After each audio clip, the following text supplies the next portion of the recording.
2020년에서 2021년경 건프라 팬만이 알 수 있는 현상이랄까 코로나 시국이라서 눈에 띄게 된 특이한 현상이 일어났습니다. 집에 갇혀있을 수밖에 없어서 이제부터 빡세게 프레모델을 만들어 보려고 하는데 그 전까지만 해도 건프라 매장에서 환율 약 10배 기준으로 책정된 가격에서 10%에서 30% 정도 할인해서 살 수 있던 건프라가 시장에서 동이 나와버린 것이죠. 처음에는 코로나 시국이라 일시적인 현상에서 그칠 줄 알았지만 이런 현상은 수년째 계속되고 있습니다. 이유에 대해선 전 영상에서 다뤄본 적이 있어요. 간단히 정리해보자면 취미 인구의 감소로 인한 소품종, 소량 생산 및 가격 인상, 코로나로 인한 해외 시장에서의 급속한 성장, 이로 인해 활발해진 전매상의 활약 등 복합적인 요소가 있었죠. 그래서 현재 건프라는 엔화가 8배 후반대임에도 불구하고 할인은 거의 기대할 수 없으며 12배를 주고 고생해가면서 사야 하는 상품이 되었는데 그런 상황이 계속되다 보니 이런 이야기가 들립니다. 일본보다 한국을 차별한다. 일본엔 건프라가 넘치는데 한국만 부족하다. 즉 일본만 우대하고 한국을 홀대한다는 이야기가 나오는 거죠. 과연 이게 사실일까요? 예전 영상에서는 이름을 밝힐 수 없는 업체 관계자들의 인터뷰가 바탕이었다면 이번엔 현지 사는 건프라 팬인 지인들의 자료 영상 및 사진 그리고 인터뷰를 바탕으로 이야기를 해보려고 합니다. 결론부터 말씀드리면 한국을 우대하는 건 아니지만 차별하는 것도 아닌데요. 그 이유를 아시려면 현재 일본의 시장 상황을 이해하셔야 합니다. 제 영상은 언제나 그렇지만 사실은 단정형으로, 제 의견과 추측은 의문형으로 말하죠. 이번에도 그런 식으로 풀어보겠습니다.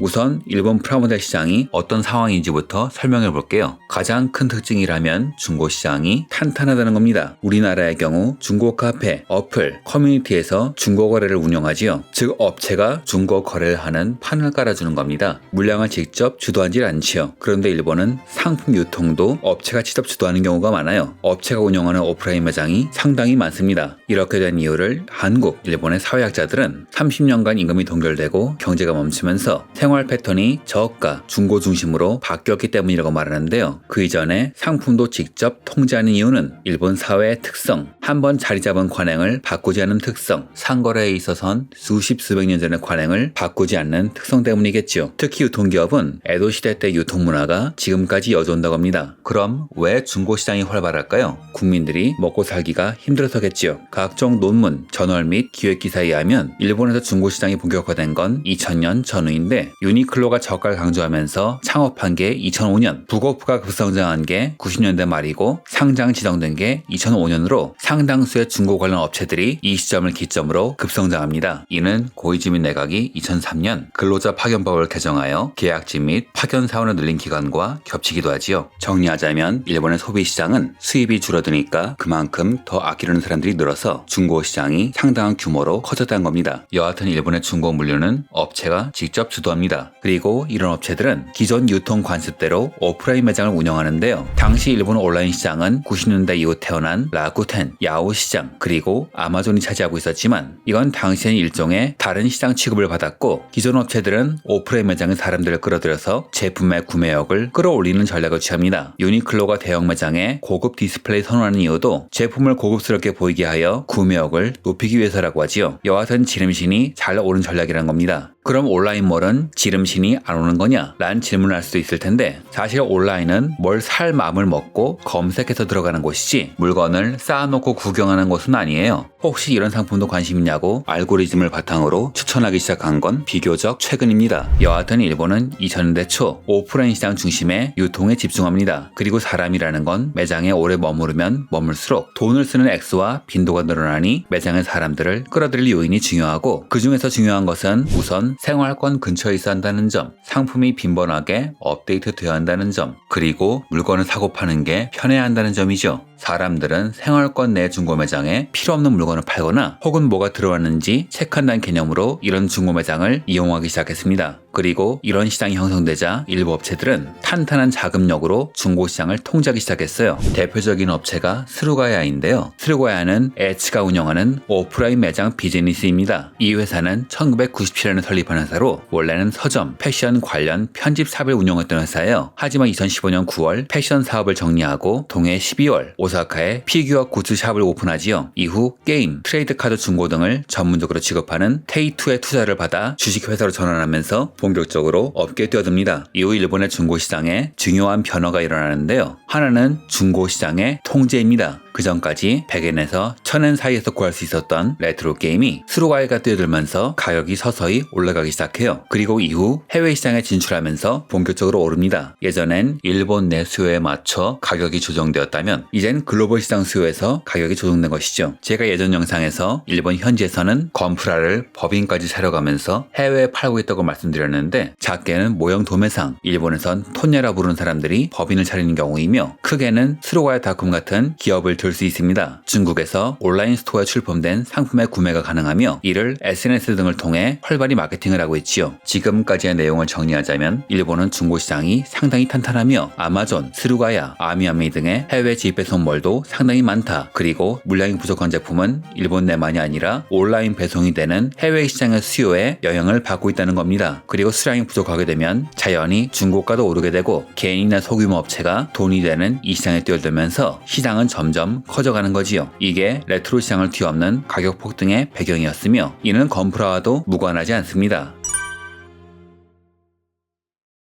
자, 그럼 일본의 건프라 시장은 어떠냐? 일단 2023년 11월 비교적 최근 상황을 말씀드리면 요도바시 카메라, 빅카메라 등 대형 매장에서 MG 건프라는 전멸이며 HG, RG 등도 인기 제품은 역시 전멸입니다. 이 영상을 촬영한 시기는 사쿠라기 만호가 입하된 시기였는데 한 사람당 한 개 구매로 수량이 제한되어 있음에도 물량이 상당히 빠진 상태였으며 그 외에도 인기 있는 제품은 전부 빠진 상황이었는데요. 그래서 중고가가 전체적으로 높아진 상황이지만 일부 건프라의 가격이 정상화되고 물량도 넘쳐났다고 합니다. 이유는 11월 23일 일부 건담 베이스에서 열린 팝업 스토어 덕분이었습니다. 제보자는 당일에 못 가고 24일에 나갔습니다만 일부 에코프라와 클리어 제품을 제외하면 MG는 전멸, 한정 중에선 일명 RG 고데기 사재미만 넘쳐났다고 하네요. 여하튼 결론은 MG가 일본 시장에서 사실상 전멸이라는 이야기인데요. 이유는 두 가지 정도로 추측해볼 수 있겠죠. 일본의 MG가 아예 수요가 없거나 혹은 정말 물량이 부족하거나 일본에선 정말 다양한 매장이 건프라를 취급합니다. 우선 중고 서적으로 시작해서 게임, 음반, 명품 등으로 사업 영역을 넓힌 부고프, 그리고 탄탄한 자본력과 시장 장악력을 가진 스루가야, 그 외에도 정글 등의 업체를 들 수 있겠네요. 앞에서 말씀드렸듯 대형 매장에 없는 마스터그레이드가 이들 매장에는 제법 많이 쌓여있지요. 하지만 쌓여있을 뿐입니다. 정가와 비슷한 가격이라고 할까? 싸다고 느껴지는 건 중고가가 5,000엔에서 5,500엔에 거래되는 마스터그레이드 제타건담 버카뿐이며 그나마 신품은 없었고요. 그 외 제품들은 전부 정상가보다 웃돈에 거래된다고 합니다. MG 버체는 9,300엔, MG 더블 제타건담 버카는 13,000엔으로 정가 대비 약 97% 증가. 친구가 그리프스 MG를 모으고 있어서 구할 수 있냐 물어봤더니 상태도 안 좋은 MG 릭디아스 중고가 13,000엔, 역시 최근에 물량이 없는 MG 아까이는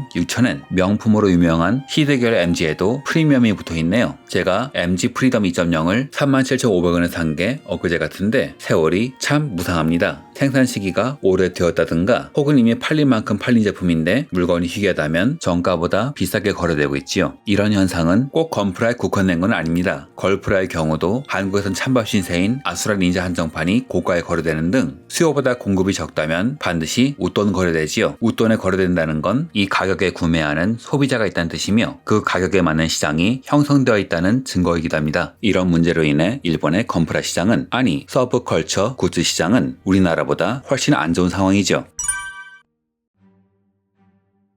공급자는 시장 탄력성에 따라 가격을 결정하지요. 앞서 말했던 일본의 중고가는 기업이 주도합니다. 그러므로 일본의 중고가는 기업 주도하에 엄격하게 관리되지요. 단순히 매입을 하고 일정 마진을 부족하는 게 아니라 나중에 제품 수급이 원활한 제품인지 아닌지까지 고려하여 적정가에 매입한 후 시장 상황에 따라 가격이 조정됩니다. 지인의 이야기로는 만약 반다이가 재생산을 하여 물량이 풀리면 중고업체들은 이를 반영하여 바로 가격을 조정한다고 하네요. 한여름 11월 중순에 HG 큐베레이가 2,200엔에서 2,800엔 정도에 팔렸는데 11월 23일 건담 베이스 팝업 스토어에서 백식과 큐베레이가 풀리자 11월 말경엔 정가인 1,980엔으로 가격이 조정된 걸 확인했고요. 마찬가지로 팝업 스토어에서 구프가 대량으로 풀리자 중고가도 일제히 내려갔다고 합니다. 다만 모든 업체가 실시간으로 반영을 하는 건 아니라고 하네요. 가격 변화의 흔적은 스티커에서도 확인됩니다. 제품 중에는 스티커가 여러 개 붙은 것이 있지요. 보통은 2장이지만 경우에 따라선 4장에서 5장이 붙어 있습니다. 것입니다. 가격이 일정 주기로 재책정된다는 뜻이죠. 이걸 보고 우린 뭘 할 수 있을까요? 예전엔 여행을 왔어도 관광지에서 벗어난 외진 지역의 중고 매장에서는 제품 가치에 비해 싸고 좋은 중고를 살 수 있는 기회가 많았죠. 하지만 지금은 다릅니다. 유통업체는 정보력을 활용하여 가격을 일일이 통제하죠. 여기서 이런 생각이 드실 겁니다. 물량이 부족하면 생산을 더 하면 되는 게 아니냐? 천하의 대기업 반다이가 시장의 물량 하나 통제 못하는 게 말이 되느냐? 맞는 이야기죠. 정상적인 상황이라면. 그런데 지금 상황은 기업이 통제하기 어렵습니다. 도쿄의 아키하바라, 오사카의 덴덴타운 등을 돌아다니다 보면 트레일러를 세워놓고 박스를 바로 포장해가며 물건을 하역하는 가게, 여러 사람이 줄을 서서 물건을 파는 가게를 볼 수 있어요. 아마 전면 상품을 매입한 후 그 자리에서 바로 포장하여 중국 혹은 다른 나라에 판매하는 것으로 보입니다. 사실 이런 비즈니스는 한국도 하고 있어요. 구매 대행 서비스는 일본에도 사무실을 두고 주문을 일정 이상 모아 한국에 몰아서 보내는 방식으로 운영하죠. 다만 국내 구매 대행은 영세 규모라 이런 식으로 물량을 대량 매입하여 시세를 조절하진 않습니다. 하지만 중국을 대상으로 한 업체들은 워낙 물량을 대량으로 취급하기 때문에 시세 폭등의 원인 중 하나가 되는 것이지요. 그렇게 그들은 물건의 가격을 올려 잉여 마진을 챙기며 중국에 수출도 하고 있지요. 그런데 왜 반다이가 진출한 중국에 건프라 수출하는 걸까요? 이는 중국의 시장 상황 때문이죠. 현재 중국 시장이 일본의 건프라가 필요하기 때문이에요. 즉 제가 드리고 싶은 말씀은 반다이는 일본 시장의 상황을 보고 제품을 유통한다고 추측되지만 그 물량은 일본이 아니라 물건이 부족한 해외 수요를 바탕으로 빠져나가기 때문에 일본의 건프라 물량이 부족한 게 아닐까 추측됩니다. 어째서 이런 일이 벌어지는 걸까요? 중국은 해외 법인이 혼자서 법인을 세울 수가 없습니다. 중국의 기업과 합쳐 법인을 세워야 비로소 영업이 가능하며 이는 반다이도 마찬가지인데 현지 법인과의 이익 배분, 물류, 운송비용 문제로 인해 우리가 아는 건프라 가격보다 훨씬 비싸지